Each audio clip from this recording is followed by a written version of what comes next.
미국 동부에서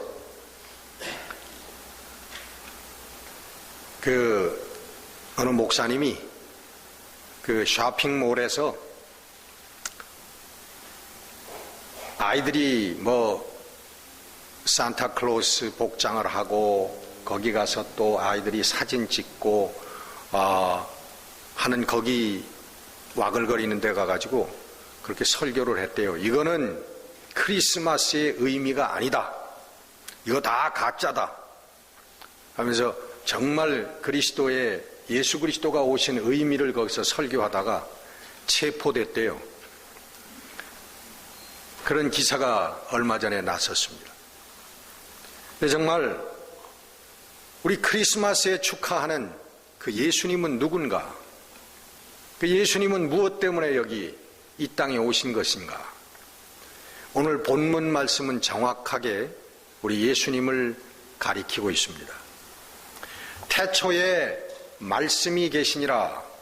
태초에 로고스가 계시니라. 그 말씀이라는 게 로고스인데, 로고스가 하나님과 함께 하셨다. 곧 그 로고스가 하나님이셨다. 그렇게 말씀합니다. 두 번째로 만물이 그로 말미암아 지은 바 되었다. 그 로고스가 바로 창조주이시다라고 하는 걸 말씀하고 있고, 그리고 그 안에 생명이 있었다. 하나님의 영원한 생명임을 말씀하고 있고, 그리고 그 생명이 사람들의 빛이라.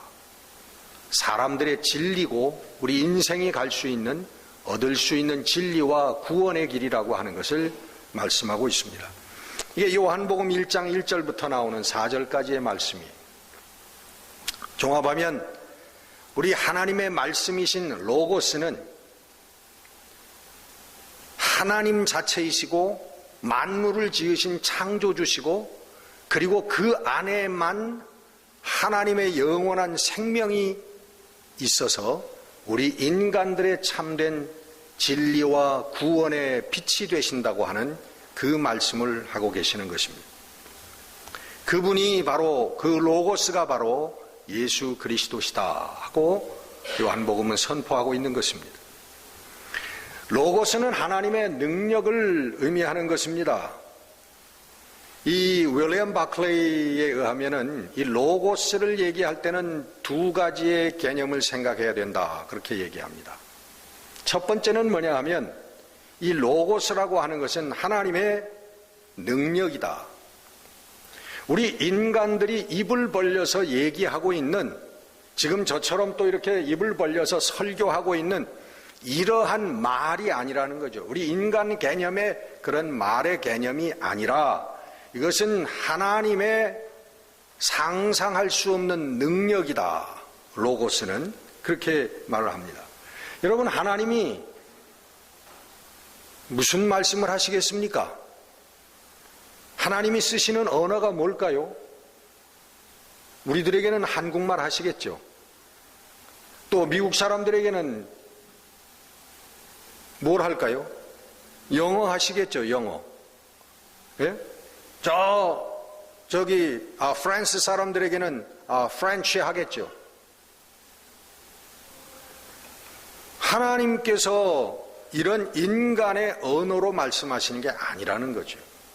가끔 우리 성도들 가운데 내가 하나님의 음성을 직접 들었다, 그렇게 간증하는 사람들 여러분 만나보시죠? 예?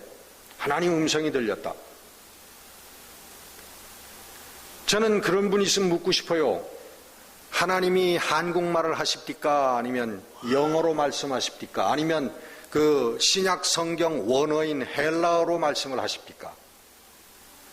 그런 언어가 아니라는 거죠. 우리 인간들이 가지고 있는 언어가 아니라 어떤 영적인 언어로, 나는 그냥 우리 한국말로 알아들었지만 하나님께서는 어떤 영적인 언어로 말씀을 하셨다는 거예요.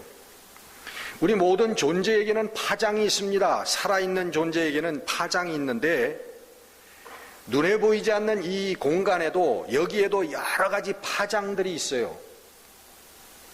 여러분, TV 스위치를 누르면 거기에 스크린이 나오잖아요. 근데 여러분 TV 보면은 TV하고 공중에 무슨 연결되어진 게 안테나라고 하는 게 있는데 아무것도 보이지를 않아요. 근데 그 전기파가 공중에서부터 날라와 가지고 그 TV를 통해 가지고 나타나는 겁니다. 우리 사이에도 우리 전자파라고 하는 게 존재하고 전기파라고 하는 게 존재하는데요. 영적인 파동도 있는 거예요. 영적인 파동. 우리가 그걸 통해서 성령을 느끼고 우리 하나님의 음성을 듣는 겁니다. 바로 이 하나님의 로고스라는 것은 하나님의 창조의 능력입니다. 하나님의 능력을 얘기하는데 로고스는 말씀이라고 번역이 되어 있지만 말이 아니라 하나님의 능력인데 그 능력은 창조의 능력이시라는 거예요. 우리 성경에 보면 창세기 1장에 하나님께서 말씀으로 창조를 하셨다 기록하고 있습니다. 하나님께서 빛이 있으라 하니까 빛이 있었다. 하나님께서 궁창이 있어가지고 물과 물이 나뉘어서 그것을 궁창이라고 불러라 그랬더니 물과 물이 나뉘고 궁창, 하늘이 생겼다. 하나님께서 말씀을 하셨더니 그대로 이루어졌다. 창세기에 그렇게 기록을 하고 있는데 이것이 바로 로고스로 하나님의 능력으로 창조하셨다라고 하는 그런 의미인 것입니다. 우리 인간과 인간의 세계에는 창조라고 하는 게 없습니다. 우리가 그림을 그려가지고 독특한 그림을 그려서 창조한다고 하지만 사실은 그게 창조가 아니에요. 우리가 우주에 오묘한 어떤 그 법칙을 발견했다고 해도 그건 창조가 아니고 뭐예요? 발견입니다. 발견. 뉴턴이 사과나무 아래서 누워서 낮잠을 자다가 그걸 깨달았는지 그건 모르지만 사과가 떨어지는 걸 보고 만유인력의 법칙을 발견했다 그러잖아요. 그 모든 것이 끌어당기는 힘이 서로 있다. 그런 그 오묘한 법칙을 눈에 보이지 않는 법칙을 발견했다고 하더라도 그것은 그가 창조한 게 아니라 원래 있었던 것을 발견한 것뿐이라는 거예요. 그러나 이 로고스는 창조하는 능력입니다.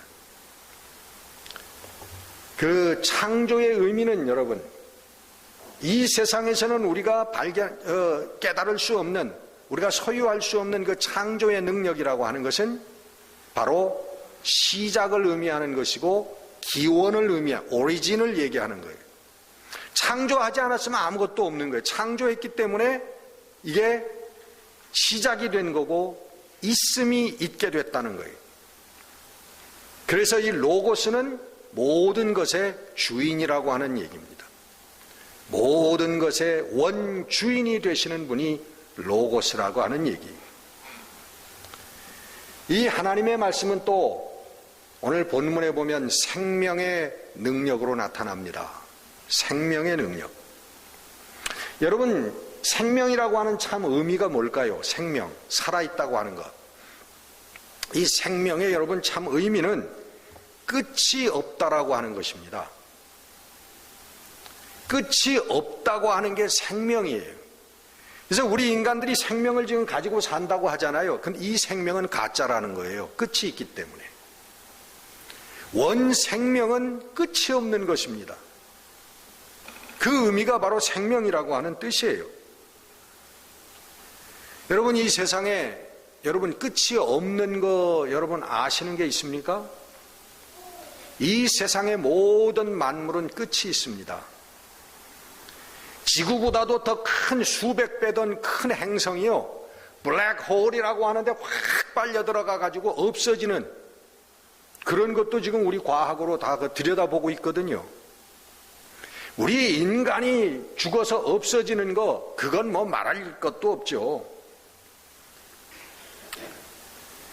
우리가 좋아하는 그 다이아몬드라고 하는 것도요, 그것도 서서히 없어집니다. 이 세상에 끝이 없는 것, 없어지지 아니하는 것은 없는 거예요. 우리의 인간의 만들어낸 사상과 철학도 그것도 없어져 버리고 말아요. 지금 뭐 세계를 떠들썩하게 하는 그러한 사상과 철학이 있다고 하더라도 10년, 20년, 100년 후에는 그건 누가 한 얘기야? 그 얘기조차 기억하지 못하는 그런 이론과 사상이 되어져 버리고 마는 게 많습니다. 오직 로고스만이 끝이 없는 존재라는 거예요. 생명의, 참 생명의 존재라고 하는 것입니다. 두 번째는 로고스는 하나님의 마음이다. 하나님의 중심이다. 하나님의 본질이다. 그렇게 얘기를 합니다. 이 성경에 나타나는 로고스의 마음은 성육신하신 그런 마음이에요. 우리가 사실은 하나님이 높은 보좌에 계시다라고 하는 것은 이건 우리가 인간의 말로 그냥 표현하는 것뿐이지 하나님이 얼마나 어마어마하게 높으시고 크신 분이라고 하는 것은 우리 인간이 알 수가 없어요. 우리 상상을 초월하는 겁니다. 문자 그대로 우리의 상상으로도 미칠 수 없는 그렇게 하나님은 크신 분이에요. 어마어마하신 분이에요. 이렇게밖에는 표현할 수가 없습니다. 하나님을. 근데 그 하나님이 성경을 통해서 우리들에게 보여주신 것은 그 하나님은 성육신 하시는 하나님이다. 그렇게 말씀합니다. 그 어마어마하게 크시고 광대하신 하나님이 우리 나와 똑같은 육신을 가진 인간으로 이 땅에 오셨다는 거예요. 이거는 뭘 얘기하냐면 하나님은 사랑이시라고 하는 거에 연결되는 거예요. 하나님은 사랑이시다. 그 어마어마하고 무지무지하고 그 광대무변한 하나님의 존재를 우리 인간의 보잘것없는 몇 년 살다가 쓰러져 버리는 그 인간의 육신으로 왔다고 하는 것은 그것은 바로 곧 하나님의 사랑의 마음을 표현하는 것이라고 얘기합니다. 1세기에부터 유행했던 지금도 있지만은 영지주의라고 하는 게 있습니다. 나스티시즘. 영지주의자들은 그렇게 얘기를 했습니다. 하나님은 영이시기 때문에 우리가 상상할 수 없는 가장 거룩하고 가장 높고 가장 크신 하나님은 영이시기 때문에 물질인 육체가 절대로 될 수 없다. 영이 어떻게 물질이 되느냐? 하나님이 예수님으로 오신 것은 그게 하나님의 본질이 변한 게 아니라 하나님이 육신을 가지고 온 척 했다는 거예요.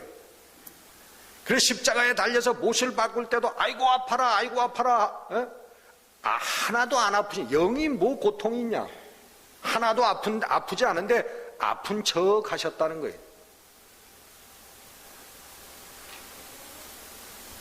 영지주의자들은 그 하나님께서는 절대로 육신을 가지고 이 땅에 오실 수가 없다.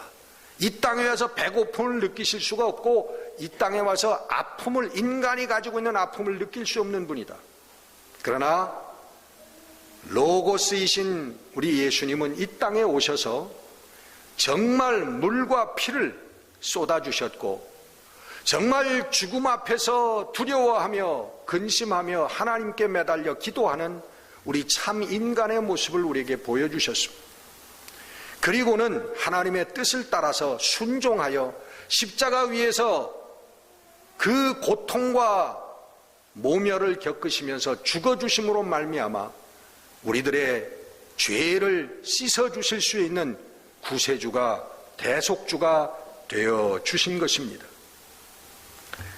로고스는 바로 이 하나님의 이 사랑의 능력이라고 하는 것입니다. 오늘 본문은 로고스는 사람들의 빛이라 그렇게 말씀하고 있습니다. 아까 빛이라고 하는 것은 진리와 구원이라고 말씀했죠. 이 로고스가 예수 그리스도가 사람들의 빛이라고 하는 것은 이 로고스만이 하나님의 진리이고 그리고 생명이고 우리가 구원 얻을 수 있는 유일한 길이라고 말씀하고 있는 것입니다. 우리 인간들에게는 이 세상에는 여러분 진리라고 하는 게 없습니다. 우리 인간들은 원래 동서고금을 막론하고 우리 인간들의 본질은 뭐냐 하면 우리 육신, 물질, 권력, 쾌락 이것들을 사랑하고 추구하게 살다가 몇 년 살다가 가는 게 우리 인생들의 본질입니다. 우리 인생들은 그렇게 태어났어요. 그렇게 만들어졌어요. 그 인생들은 살면서 그 돈과 명예와 권력을 우리가 쟁취하면 성공했다라고 기뻐합니다. 와, 저 사람 성공했구나. 야, 내가 이만큼 됐다. 이건 뭐 하나님이 웃으실 게 아니라 소가 웃을 얘기죠. 그 인간의 공통적인 운명은 허무한 종국입니다. 이게 가장 공평하게, 출생도 공평하지가 않아요. 출생도 여러분, 저 아프리카 다리 밑에서 태어나면 뭐 2살 이하의 그 아사할 확률이 7, 80%가 됩니다.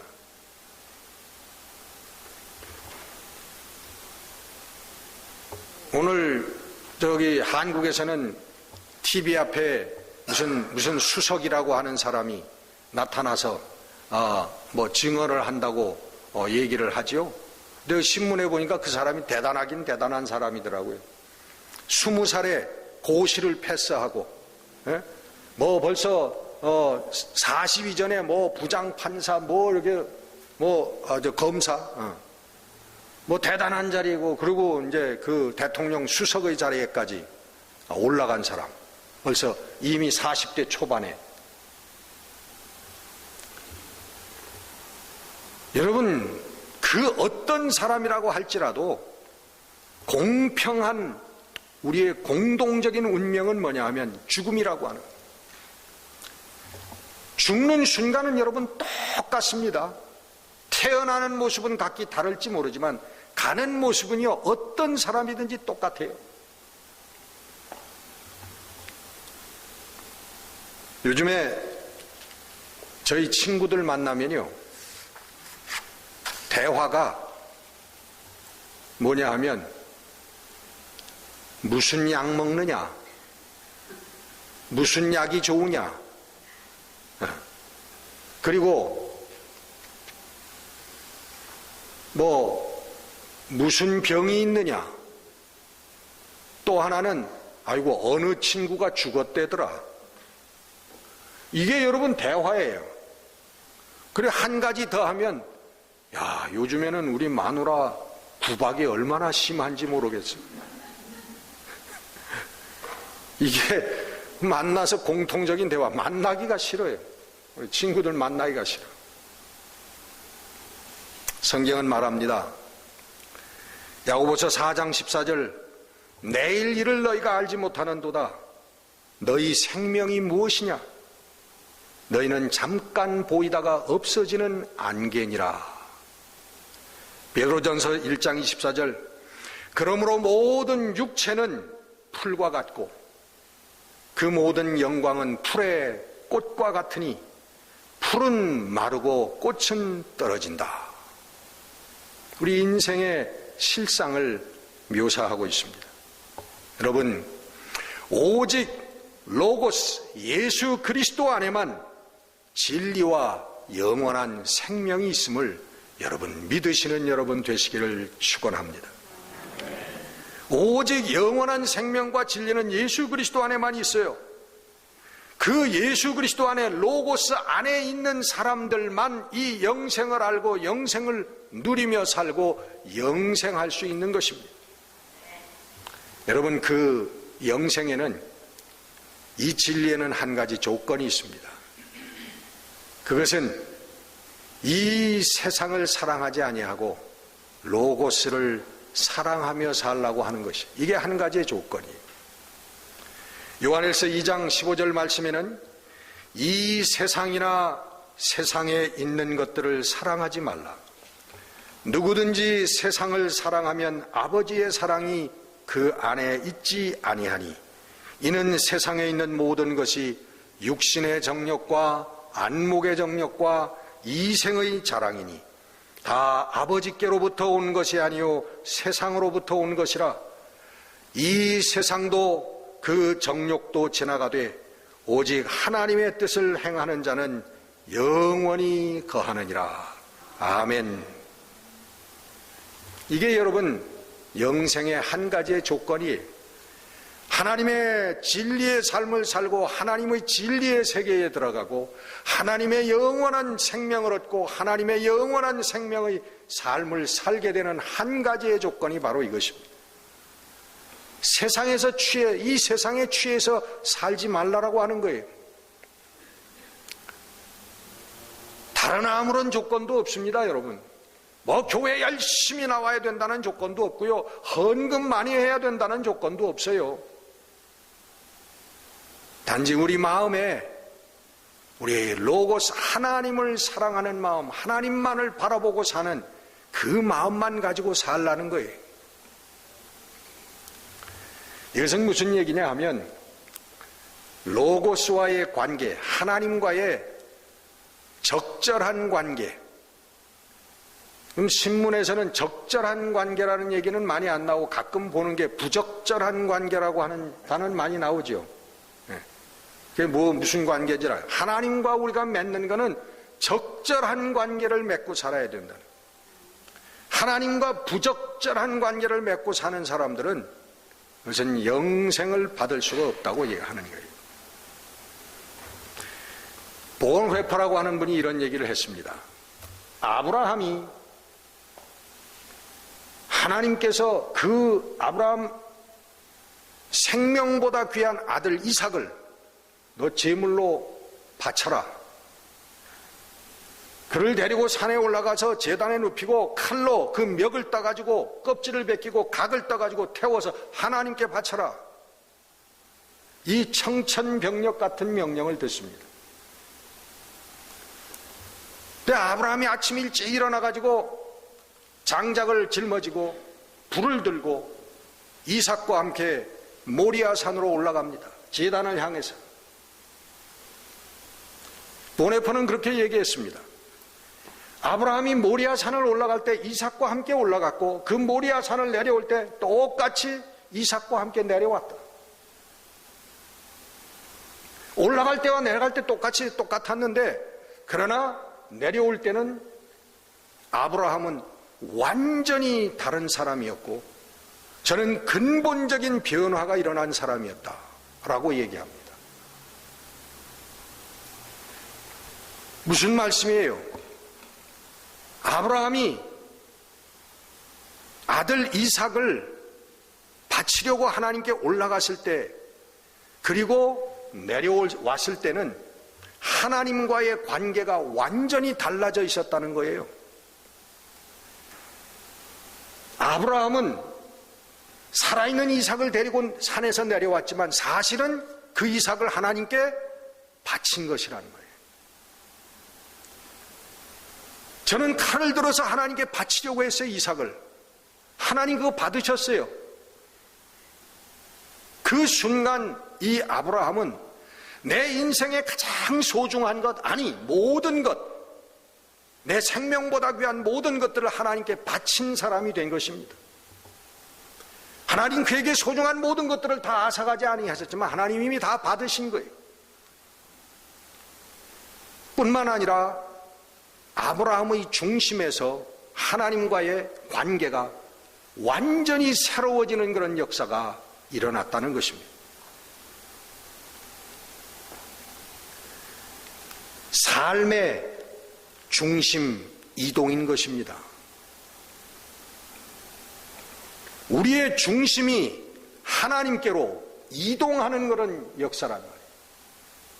여러분, 이런 사람이 바로 거듭난 사람이고 이런 사람이 구원받은 사람이라고 하는 것입니다.